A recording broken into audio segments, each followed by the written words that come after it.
हे मित्रांनो, नमस्कार. आपले समाज बांधव नवनाथ ठाकूर खेडकाळी अशा एका विषयावर आपल्याशी चर्चा करणार आहेत, जो अतिशय नाजूक आणि जिव्हाळ्याचा विषय आहे. नव्हे तर समाजातील महत्त्वाचा भाग आहे. मित्रांनो, खूप वर्षापासून या विषयावर ते चिंतन करत आहेत. बऱ्याच वेळा त्यांनी लिहिण्याचाही प्रयत्न केला, परंतु त्यांची लेखणी माघार घेत होती. शेवटी आज लिहिण्याचं नक्की केलं त्यांनी आणि आपल्यासमोर हा लेख सादर करण्याचा मी अभिवाचक उमेश शिंदे प्रयत्न करत आहे.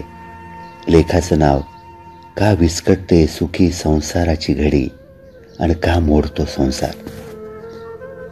प्रथम मला प्रश्न पडतो की सुखी संसारासाठी आपण सर्वच धडपड करीत असतो, आतूनात प्रयत्नही करत असतो, आम्हा पैसा खर्च करतो, तरी समाजात बहुतांशी संसार उद्ध्वस्त का होत आहेत.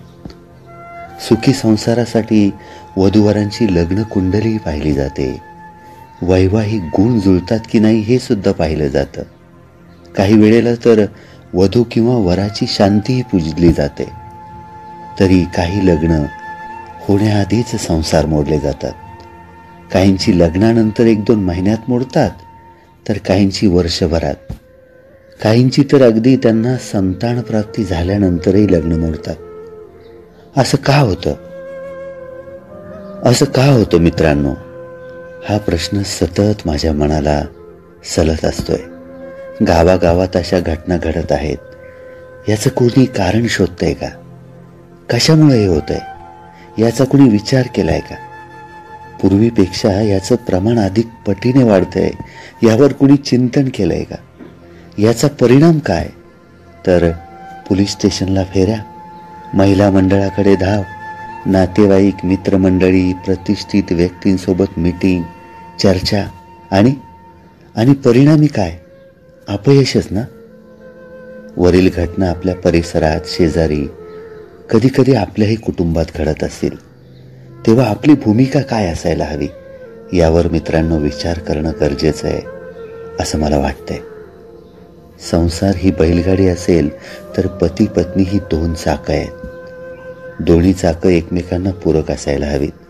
दोन्ही चाकं चाकोरीतून समांतर धावत असतील तरच संसाररूपी बैलगाडी योग्य ठिकाणी पोहोचेल. आणि संसारातील महत्त्वाचे 2 घटक म्हणजे पती व पत्नी. संसार केवळ शारीरिक संबंधासाठी नसून तेथे मन आणि बुद्धीचाही विचार करायचा असतो. मित्रांनो, संसारात परस्पर प्रेम, आपुलकी, जिव्हाळा, कर्तव्य, एकमेकांवर विश्वास आणि समर्पण याची गरज असते. या व्यतिरिक्त केवळ पैसा व भोग याचाही विचार असेल तर संसार कसे टिकतील? मित्रांनो, विवाह म्हणजे सहजीवन आणि सहजीवन म्हणजे सहकार्य करीत जीवन जगणे.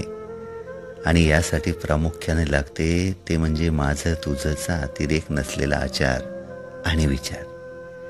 इतकं जमलं की कानापेक्षा डोळ्यांवर विश्वास ठेवून संसारातील सर्व घटकांनी आपली वागणूक ठेवली की सुख आणि समाधान त्या घराचा पत्ता शोधत आपोआप येतं बरं का. हाच तो सुखी संसार. परंतु हा सुखी संसार तुटण्याची काही कारणं आहेत. पहिलं, लग्न जमवताना मुलगा आणि मुलीला न विचारता आईवडिलांनी निर्णय घेणे. 2, भरपूर मुली बघून किंवा भरपूर स्थळं येऊनही लग्न जमत नाही म्हणून मुलगा किंवा मुलगी कंटाळून इच्छा नसतानाही मजबुरीनं होकार कळून लग्न जमवतात. काही मुली व मुलांचं बाहेर प्रेम प्रकरण असूनही जबरदस्तीने लग्न करण्यास प्रवृत्त करायचं. गरीब श्रीमंत या भेदामुळे भविष्यात वादावाद होणे.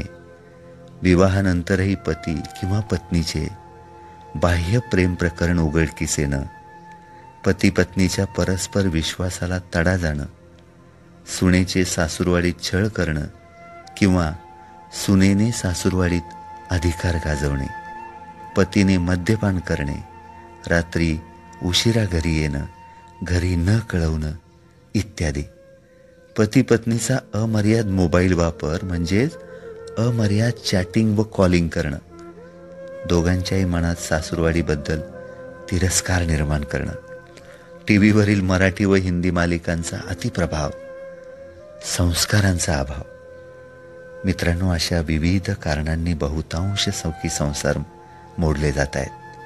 येथे पती व पत्नीनं विवाहाच्या वेळी अग्निदेवतेसमोर एक शपथ घेतलेली असते. धर्मेच अर्थेच कामेच इमम नतीचमी.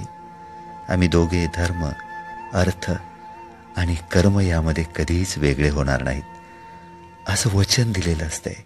या वचनाचं सदैव स्मरण असलं पाहिजे मित्रांनो. मी तुझी व तू माझा, तसेच मी तुझा व तू माझी, या दोन गोष्टी असणं म्हणजे सुखी संसार.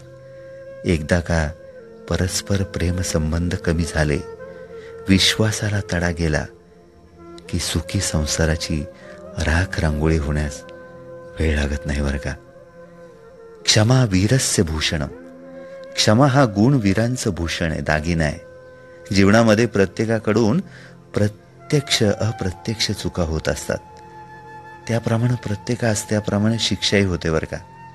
परंतु एखाद्या क्षमा करणं ही हृदयाची श्रीमंती आहे. संसारातही पती पत्नीकडून चुका होत असतात, तेव्हा केलेल्या चुकांवर अधिक चर्चा करण्यापेक्षा त्या चुकांना क्षमाही करता आलं पाहिजे, तरच संसार सुखी होईल. त्याचप्रमाणे संसारात अहंकार नसावा, तर समर्पण असावं. एकमेकांबद्दल पारदर्शकता असावी, म्हणजे विश्वासाला तडा जाणार नाही. मित्र हो, संसार जोडणं हे श्रेष्ठ पुण्यकर्म आहे. मी मुलामुलींचे आई वडील, बहीण भाऊ, काका काकी, मामा मामी यांना विनंती करतो की तुम्ही समाजाला एकत्रित बांधणारे मुख्य घटक आहात. जर कुठे असे सुखी संसार तुटत असतील ना, तर कृपया तुम्ही सगळ्यांनी एकत्रित येऊन योग्य तो सकारात्मक निर्णय घेऊन पुन्हा तो सुखी संसार जोडण्याचं कार्य करा. एखाद्याचा संसार जोडणं यापेक्षा श्रेष्ठ पुण्यकर्म कोणतं? संसार तोडणाऱ्यांपेक्षा संसार जोडणाऱ्यांच्या यादीमध्ये आपलं नाव असावं, यासाठी प्रत्येकाने सदैव प्रयत्न करावा. भगवंताने जी ब्रह्मगाठ बांधलेली आहे तिला सोडण्याचा प्रयत्न करू नका मित्रांनो. उलट ती गाठ अधिक घट्ट होण्यासाठी, म्हणजे सुखी संसारासाठी सहकार्य करा. हाच मनुष्य धर्म आहे. एका विचारवंताने म्हटलंय की जोडलेलं नातं तोडताना दुःखाला अंत नसतो, तर तुटलेलं नातं जोडताना सुखाला अंत नसतो. धन्यवाद मित्रांनो. हा लेख लिहिण्याचा उद्देश, या वरील विषयावर मी थोडक्यात प्रकाश टाकण्याचा जरी प्रयत्न केला आहे, तरी हा लेख ऐकून जर एखाद्याचे तरी संसार जोडण्याचं कार्य झालं, तरी लेख लिहिण्याचा माझा उद्देश सफल झाला असं समजेल. मित्रांनो, लेख जर आवडला तर पुढे पाठवा, आणि लेख कसा वाटला याबद्दल आपलं मत मला वैयक्तिक पाठवण्यास विसरू नका. धन्यवाद.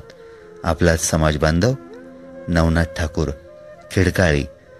Phone number 9833584052. अभिवाचन उमेश शिंदे. धन्यवाद.